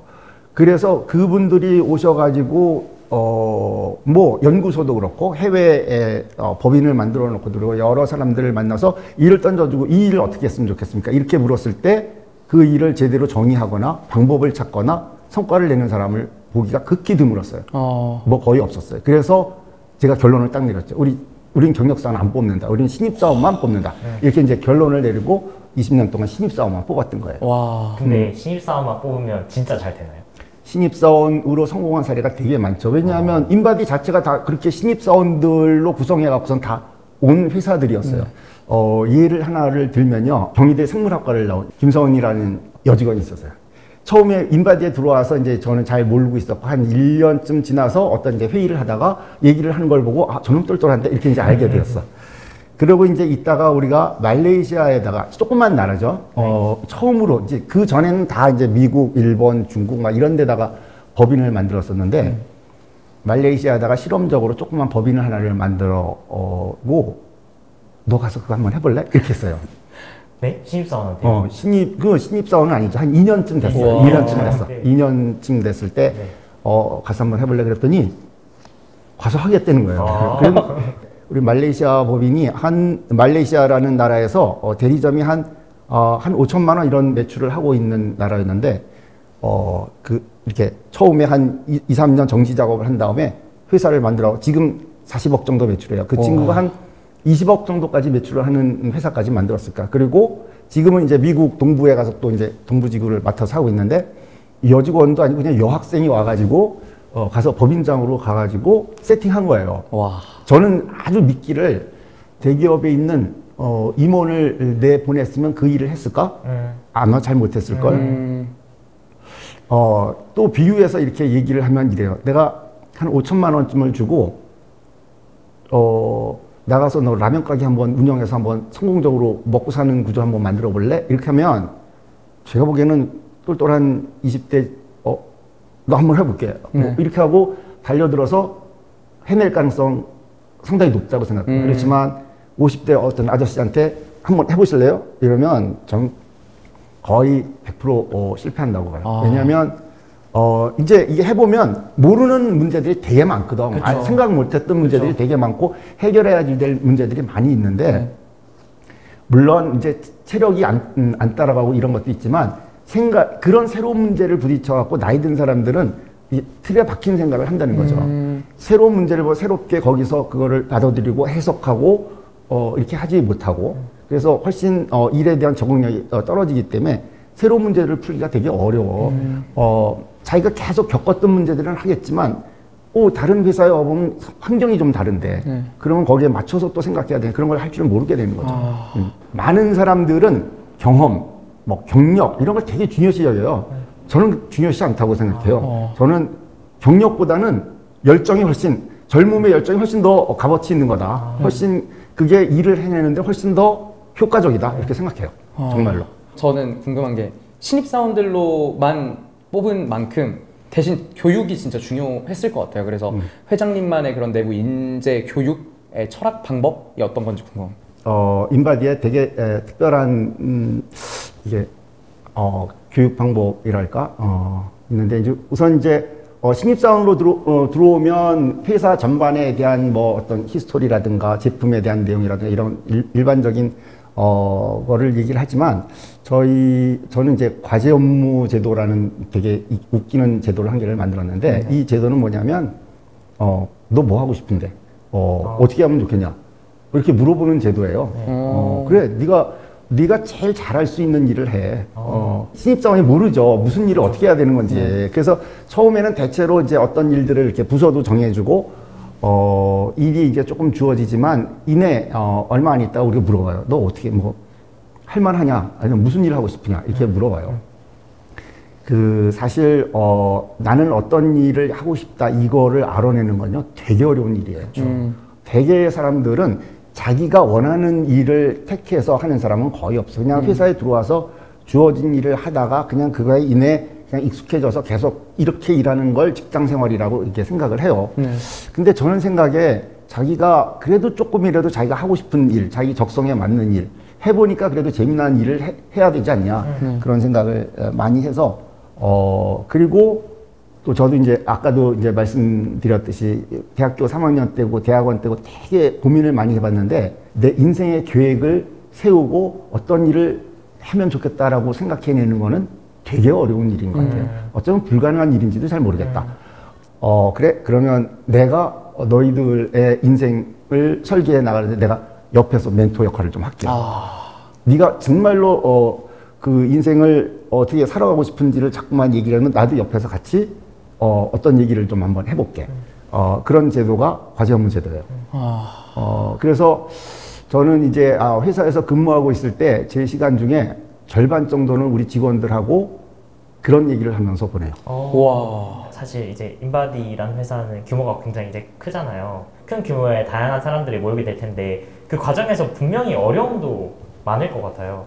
뭐 나간다거나 맞지 않는다거나 그런 일들도 있을 것 같은데. 나간다는 거는요. 요즘에는 저희들이 한 20명, 30명씩 1년에 한 2차례 정도 직원을 뽑는 것 같아요. 한 20명 들어오면 그 중에 한 서너 명은 중간에 삼성전자 됐는데 훈성 가. 그런데 초창기에는요. 처음에는 그때도 한 10명, 20명씩만 뽑았어요. 그러면 10명 뽑아서 신입사원 교육하고 있는데 9명이 다 나가는 거야. 그래서 1명 남고. 한 20명 뽑으면요. 1년 후에는 1명, 2명밖에 안 남았어요. 정말로. 그렇게, 어떻게 보면 인바디가 되게 똘똘한 놈들을 잘 뽑았다. 이렇게도 볼 수 있어. 그렇네요. 그런데 이 사람들이, 뭐 거의 예외 없이, 많이 그만뒀죠. 그 이유는 다른 대기업과의 뭐 차이? 이런 부분일까요? 아니면은 인바디 내부에 있는 거였을까요? 얘기를 들어보니까 일단 장가도 가야지 되는데 인바디 다니면은 무슨 회사에 다닌다고 이렇게 물어보지만 삼성전자에 다닌다 이렇게 얘기를 하면 그래? 이렇게 되는 게 굉장히 큰 것 같고요. 그게 이제 부모님들한테도 영향이 우리 아들이 이번에 어디를 갔는데 뭐 이렇게 얘기하는데도 굉장히 중요한 것 같고 그런 영향도 많고 또 월급도 아마 더 많이 줄 것 같고 친구를 만나든 여자친구를 만나든 더 떳떳하고 그런 영향이 되게 크지 않겠어요? 그거를 극복하시는 노하우는 뭐라고 해요? 잘 없는데요. 극복이 잘 안 되는데. 거의 극복이 잘 안 돼요. 그래서 이제, 회사를 강남 한 복판에다가 본사를 이렇게 뒀어요. 우리가 있는 전 재산을 털어가지고, 본사를 강남에다 이렇게 했는데 그런 정도의 노력, 우리가 안 오겠다는 사람을 붙잡고 올 수는 없는데 그렇죠. 네. 그래도 이제 막 강남 한복판에 회사가 있으면 좋겠다 이런 욕구가 있으니까 그런 거라도 좀 맞출 수 있고 하려고 그러고 있는 거죠. 그래도 예전에는 많이 나갔지만 요즘은 더 적게 나가. 요즘에는 그래도 인바디도 이렇게 조금 알려졌고, 네.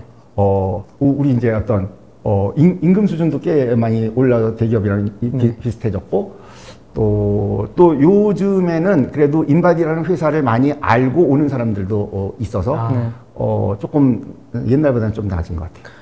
저희 공학도들은 어떤 관점을 가지고 좀 세상을 바라봐야 될까요? 그런데 우리가 되게 훌륭한 회사를 만든 사람들 중에 공학도 출신들이 되게 많이 있잖아요. 기술 벤처 같은 걸 만드는. 저는 최고로 역량 있는 사람들은 스타트업을 해야지 된다. 저는 개인적으로 그렇게 생각해요. 그 역량이 잘 안 되면 그 다음에 뭐 의사를 하든 변호사를 하든 아니면 교수가 되든 네. 그렇지만 미국의 경우에 보면 최고로 똑똑한 사람들이 회사를 만들잖아요. 네. 우리도 좀 그랬으면 좋겠다 이렇게 생각해요. 그런 면에서 공대에 엄청 똑똑한 사람들이 와야지. 그리고 과거에 저희 때는 보면 저희 때도 뭐 굉장히 공부 잘하는 사람들이 의대에 많이 갔지만 그땐 공대도 많이 왔거든요. 그래서 예를 들면 전자과의 커트라인은 의대의 커트라인하고 저는 연대를 나왔는데 연대 전자과는 의대하고 커트라인이 비슷하다. 뭐 그렇게 이제 공대에도 되게 좋은 친구들이 많이 왔었는데 요즘에는 이제 뭐 의대 다 가고 그 다음에 남는 사람이 이제 서울 공대에서부터 그 다음에 간다 뭐 이런 얘기도 있고. 맞아요. 그래서 아직 그 공대 사람들이 어떤 일을 하고 어떻게 멋있는 일을 하는지가 잘 이렇게 모범대로 많이 보여지지 않은 것도 좀 있고. 근데 하여튼 난 최고의 인재는 자기가 어떤 일을 개척하는 일을 했으면 좋겠고 딱 이렇게 생각해요. 네. 의대나 이런 일들 길은 이게 다 정해져 있는 길이야. 거기 가서 그냥 열심히 하면 이렇게 가면 되는 건데 여기는 자기가 이렇게 잘 생각해서 뭔가를 이렇게 만들어야 새로운 세계를 만드는 일이잖아요. 네. 그러니까 여기 훨씬 더 좀 똑똑한 친구들이 와야 되지 않을까? 그럼 더 많은 똑똑한 젊은 친구들이 창업하게 하려면 교육 같은 것도 많이 바뀌어야 될 것 같다고 생각 들거든요. 회장님 어떻게 생각하세요? 대학교나 교육? 뭘 배우려고 대학교 교육을 받는 거죠? 저는 이제 사실은 대학교 시간이 한 예를 들면 19살에서부터 23살 뭐 이 정도가 대학교 시간인데 이 시간이 너무 중요한 시간이야. 이때 아니 그보다 전에는 더 중요한 시간인지도 모르겠는데 우리나라에서 고등학교를 안 다닌다 상상을 할 수가 없는 일이죠. 그래서 일단 대학교는 들어왔다고 치고 대학교에 일단 들어왔으면 이제 어떻게 해도 졸업은 되니까 이때 뭘 해야지 되냐. 나는 이때 한때는요 열심히 공부를 해서 학점을 높이 받는다고 생각했던 시절도 있었던 것 같아요. 몇 년 전까지만 해도 나는 다 쓸데없는 짓이라고 생각해요. 정말 네가 뭐 알고 싶어서 공부하는 거냐. 학점을 높이 받으려고 하는 거냐. 왜 학점을 그렇게 높이 받아야 되는데 그걸 누가 인정해 주는데 뭐 때문에. 그 다음에 대학교 꼭 졸업해야 되냐. 아니 뭐 대학교 안 졸업하는 사람 어딨냐. 주변에 다 있지, 다 졸업했지. 그래서 대학교 졸업했더니 뭐 그게 가치가 있냐. 저는 그 시간 동안에 정말로 자기가 뭘 해야지 되겠고 그거를 하기 위해서 어떤 역량을 쌓는 일에 그 시간을 집중적으로 보내야지 된다고 생각해요. 너무나 아까운 시간이야. 나중에 나이가 들면 30살만 돼도 저는 배움의 능력은 완전히 달라진다고 생각해요. 만약에 내가 축구 선수를 키운다 그러면 20살짜리를 데려다가 축구 선수팀을 만들려 30살짜리를 모아다가 축구 선수팀을 만들래요. 20살이겠죠. 당연히 20살이죠. 이때 일을 어떻게 하는지도 배워야지 되고 문제를 해결해보고 프로젝트도 완성해 봐야지 되고 그렇다고 생각해요. 저는 학교에 가선 그냥 억지로 가르쳐주는 과목을 이해해서 시험 보고 좋은 점수 받고 고등학교 때도 많이 해봤던 그 공부를 할 필요가 있냐. 그게 도움이 되겠냐 정말. 그렇게 생각해 봤으면 좋겠어요. 참 요즘 세상, 그러니까 특히나 AI가 어느 정도 발달이 돼 있는 요즘 세상에서 사실 모르는 거 검색하면 다 나오고 그 정보를 얻는 거는 너무나도 쉬워진 상황이잖아요. 그런 관점에서도 방금 회장님께서 해주신 말씀이 좀 많이 와닿는 것 같아요. 내가 진짜로 원하는 걸 물어봐서 배우는 것과 가르쳐줘서 배우는 것에는 간격이 정말 크니까 그런 것들에 대한 좀 관점이 필요하겠다? 그거 이제 AI 얘기를 하셔가지고 조금, 제 의견을 조금 얘기를 하면 공부를 마치고 대학교를 졸업하고 우리 일하는 거잖아요. 네. 일이 있는데 일에는 한 3가지 정도가 있는 것 같아요. 하나는 기능적인 일이 있고요. 네. 그 다음에 기술자가 있고요. 그 다음에 경영 이렇게 3가지 종류가 있는 것 같아요. 기능적인 일은 조금 단순해서 반복 이렇게 하고 있는 일을 우리가 기능이라고 이렇게 얘기를 해요. 기술자는 그래도 뭔가 좀 많이 쌓여져 있는 지식들을 많이 이렇게 알고 그거를 이용해서 어떤 일을 이렇게 하는 사람을 기술자라고 불러. 그래서 엔지니어도 기술자지만 의사나 변호사나 회계사나 세무사나 이런 사람들도 저는 다 기술자라고 생각해요. 그런데 이게 경영자는 뭐 하는 사람이냐면 회사를 이렇게 운영해갖고 성공적으로 회사를 창업시키고 이끌어가고 있는 사람 우리 흔히 경영자라고 이렇게 얘기를 하고 혹은 무슨 뭐 대학교 총장님도 학교를 잘 운영하려면 경영자라고 얘기를 해요. 이 경영자는 모르는 일을 하는 사람이에요. 다 처음 해보는 일을 하는 사람이야. 우리 창업하는 사람들은 다 모르는 게 너무 많아. 그렇죠. 근데 이거를 다 어떻게 해결해야지 되느냐. 이거를 해결하는 사람이 경영자예요. 그런데 경영자는 또 그거를 다 잘 해가지고 결과물을 만들어내야지 되는 책임을 가지고 있는 거죠. 그렇죠. 이 기술자는요, 자기가 알고 있는 기술을 그냥 발휘하면 거기까지로 돼. 근데 경영자는 끝까지 책임을 져야지 돼. 그리고 모르는 일을 하는 거야. 그래서 이 경영자가 일을 잘했을 때 보상은 다른 사람들이 한 거랑은 비교가 안 될 정도로 굉장히 큰 거죠. 우리 AI가 나와가지고 이전까지 기능은요 계속 반복하는 일을 했기 때문에 예를 들면 이게 어떤 산업용 로봇이 이걸 반복하게 한다든가 아니면 생산을 하는데 이게 라인에다 쭉 세워서 사람을 마치 로봇처럼 너 요것만 해, 요것만 하고 막 이렇게도 해갖고 효율을 높이고 막 그런 연구들을 많이 했어요. 그런데 이제 이 AI 시대가 와서는 어떤 일이 발생했냐면 이 기술자가 하는 많은 지식을 얻어가지고 그걸 가지고 활용해갖고 우선 할 수 있는 일들을 AI가 훨씬 더 효과적으로 그 기술을 다 익혀서 사람이 머리로 다 외울 수 없는 거 그런 거 수백 배, 수천 배 더 외워가지고 훨씬 더 그거를 잘 조화롭게 내주는 거예요. 그러니까 기술자가 담당하는 모든 일은 AI가 다 대체할 수 있는 거죠. 반복하는 일은 기능적인 일은 말할 것도 없고 지식을 요구하고 있는 기술자가 발휘하고 있는 모든 역량들을 AI가 다 대체한다는 게 AI 시대예요. 근데 이 AI가 못하는 건 뭐냐면 경영을 못하는 거예요. 모르는 일을 못하는 거죠. 모르는 일 못하는 처음 하는 일 못하는 거야. 자기한테 정보 없는 일은 엉뚱한 얘기를 해버려. 그래서 이제 AI가 경영적인 질문을 하면 뭐라고 그러겠지만 그 얘기가 믿을 수 있는 얘기가 못 되는 거예요. 그러면 사람은 이제 똑똑한 사람은 뭘 해야지 되냐? 경영자가 돼야지 돼요. 경영자가 되는 거는 자기가 겪고 문제를 판단하고 이런 거를 해봐야지 되는 거거든요. 우리가 젊은 사람들이 자기 인생을 막 이렇게 인생의 계획을 어떻게 해서 잘 모르겠는 거는 그 사람이 자기가 자기 인생을 지금 경영하고 있는 경영자거든요. 근데 살아보지도 않았고 어떻게 살지 잘 모르겠어. 어떻게 계획을 세울지 잘 모르겠어. 이게 경영자 입장인 거예요. 그런데 어떻게 멋있게 인생을 살아갈 거냐. 이게 경영자죠. 그렇지만 결론적으로 멋있는 인생을 살아야 되는 거야. 성공적으로. 그게 경영인 것 같아요.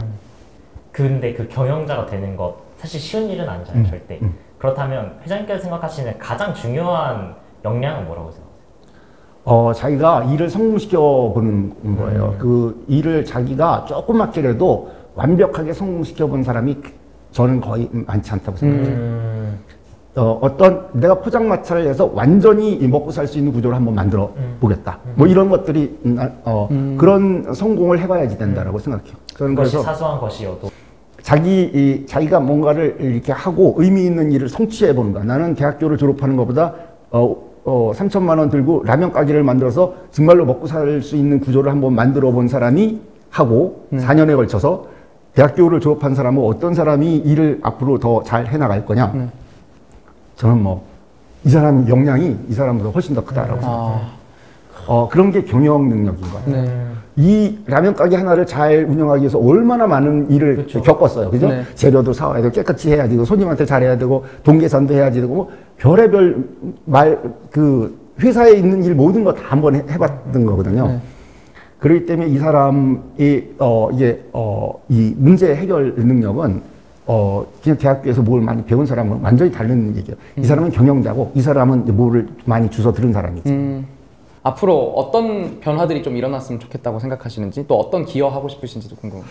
우리 미국하고 비교를 해보면 미국이라는 나라, 큰 나라임에도 계속 발전을 하는 거는, 여러 이제 스펙트럼이 있는데 굉장히 훌륭한 사람들도 있고 되게 못난 사람들도 많이 막 범죄자들도 많고 이런데 우리나라도 옛날보다는 훨씬 스펙트럼이 점점 넓어졌어요.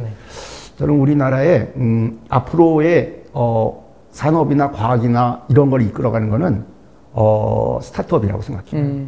기술 창업이라고 생각해요. 그게 분명히 우리나라의 운명을 결정할 중요한 것 중에 하나가 기술 창업일 것이다 이렇게 생각해요.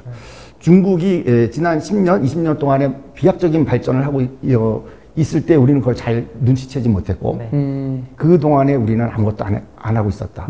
우리 내부적으로 뭐 한다고 맨날 그러고 있었는데 비교해 보면 우리는 거의 안 한 거다 이렇게 생각이 돼요.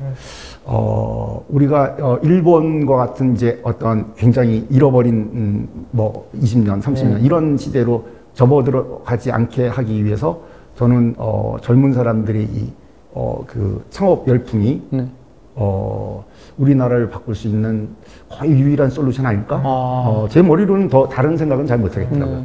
그 겉으로 보이기엔 그래도 뭐 나라나 아니면 대학이나 다들 뭔가 창업이라는 키워드로 노력은 많이 하는데 이게 막 실효성이 떨어졌던 이유는 또 어떤 걸까요? 아직 그렇게 옛날에는 우리가 헝그리로 이렇게 해서 그게 그렇죠. 효과적이었는데요. 아직 조금 체계적이지 않은 것 같고 지금 그 우리나라의 창업 분위기 중에는 조금 근본적으로 고쳐야지 될 게 좀 많이 있는 것 같아요. 조금 정말로 저기 들어가서 깊게 고민을 하고 정말로 소비자를 만족시키기 위해 고객을 만족시키는 정말로 가치 있는 어떤 하드웨어, 소프트웨어를 만드는 것보다도 사업 자체를 어떻게 이런 것 할까 이런 걸 하기 때문에 조금 얄팍하다 이런 생각이 좀 많이 들어요.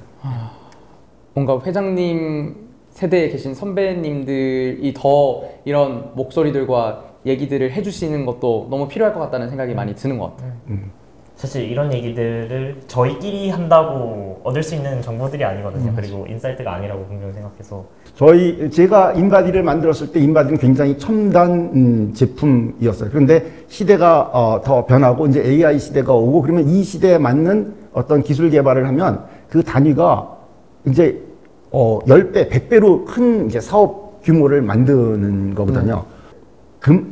그만한 역량에 맞는 일들을 우리가 해내는 젊은 청년들이 있어야 되는데 우리 예를 들면 네이버 같은 회사가 이제 그 창업자가 저보다는 한 10년 정도 차이 나는 이제 세대인데 그보다 또 10년 후에 그 다음에 또 더 10년 후에 그보다 더 큰 회사, 더 멋있는 회사들이 나와줘야 되는데 그런 게 좀 잘 안 되는 거 아닌가. 그 분類를 한번 잘 만들어 나가봐야겠네요. 그러게요.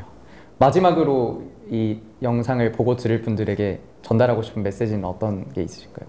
글쎄요. 이제 저는 이제 주로 어떤 뭔가를 해보고 싶고 뭔가 도전해보고 싶고 창업하고 싶고 이런 젊은이들한테 를 많이 응원하고 그렇게 했으면 좋겠다 이렇게 생각을 하는 편이고 조금 편안하게 살고 싶다. 나는 그냥 그 집에 가서 그냥 오손도손 재밌게 행복하게 살래. 뭐 이런 그거는 뭐 본인의 선택이니까 그렇게 하면 되는데 조금 도전하는 그 젊은이들이 많이 있었으면 좋겠고요. 그 도전을 하겠다는 마음도 상당히 큰 탤런트거든요. 그거를 이제 굉장히 성공적으로 하기 위해서 저는 조금 더 길게 보고 그리고 반드시 성공할 수 있는 거기 때문에 그 과정 중에 조급하게 변칙을 쓰지 않았으면 좋겠다. 그렇게 생각이 들어요. 정도를 걸어야 그래요. 조금 더 어렵기는 하지만 그렇게 해서 문제를 풀고 나면 훨씬 더 문제들이 쉬워지는데 처음서부터 요령과 변칙을 쓰면 문제가 이렇게 정돈이 잘 안 돼서 그 문제들이 계속 회사에 남아 있게 되는 것 같아요. 오늘 여기서 그럼 마무리하도록 하겠습니다. 오늘 시간 내주셔서 감사합니다, 회장님. 감사합니다.